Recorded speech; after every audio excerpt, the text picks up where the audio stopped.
Vamos mergulhar fundo, literalmente, num dos maiores mistérios da geologia. No centro incandescente do nosso planeta, onde as temperaturas são altíssimas, cientistas descobriram uma coisa totalmente inesperada: placas de rocha gigantescas que estão frias. Pois é, essa é a grande questão. A gente está falando do manto, uma camada de rocha que é basicamente derretida com temperaturas que chegam a milhares de graus. Como é que pode um pedaço gigante de rocha que é relativamente frio ter chegado lá embaixo e, sabe, ainda não tem esquentado? É um enigma que talvez aponte para uma história geológica bem diferente da que a gente costuma ouvir. E, para tentar explicar esse fenômeno, surge uma ideia bem ousada do geólogo Dr. Timothy Clare. Ele desenvolveu um modelo chamado tectônica de placas catastrófica. E é uma ideia que basicamente repensa a velocidade com que as coisas acontecem no nosso planeta. O conceito-chave aqui é o de subducção catastrófica.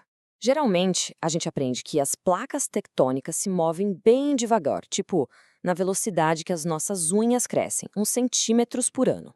Esse modelo, por outro lado, propõe que, em algum momento do passado, essas placas simplesmente mergulharam no manto numa velocidade de metros por segundo. É uma diferença, assim, absurda. E aqui dá para ver bem essa diferença. De um lado, o modelo que a gente conhece, movimentos lentos que levam milhões de anos. Do outro, o modelo catastrófico, que basicamente comprime toda essa ação num único evento super rápido e violento. A escala de tempo que separa completamente uma visão da outra. Ok, mas uma ideia tão radical precisa de provas, certo? E é aí que a coisa fica interessante.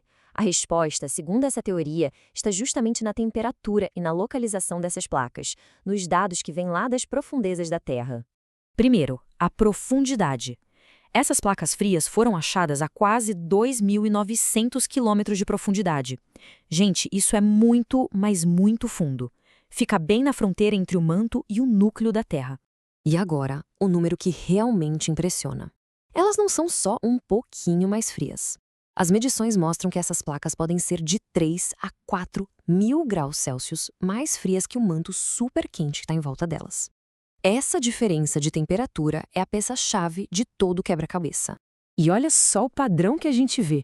As placas mais profundas, lá na base do manto, formam uma espécie de anel que bate certinho com a borda do Oceano Pacífico.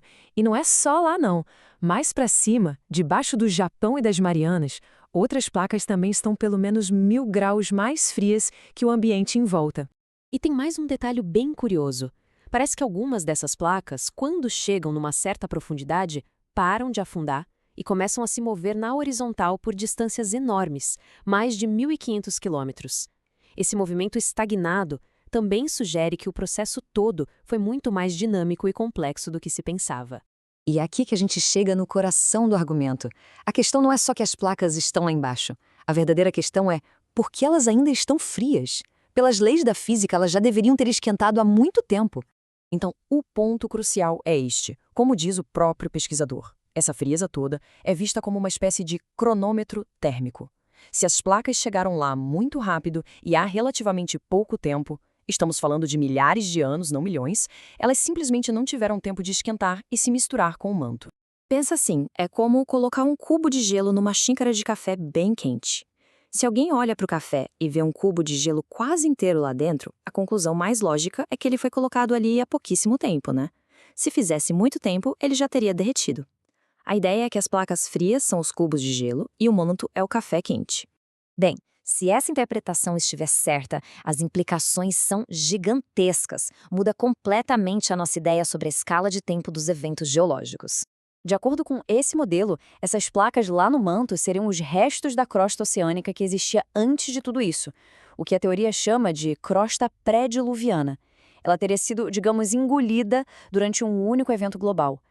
A grande conclusão é que eventos geológicos enormes, que a gente achava que levavam milhões de anos, poderiam, na verdade, acontecer num piscar de olhos, geologicamente falando. E isso mexe com muita coisa, porque outras áreas da ciência se baseiam nessa escala de tempo geológica. E no fim, a gente fica com essa pulga atrás da orelha. A rocha fria no manto é um dado, é algo que foi observado. A interpretação desses dados, como vemos, abre espaço para modelos que desafiam o que é tido como certo.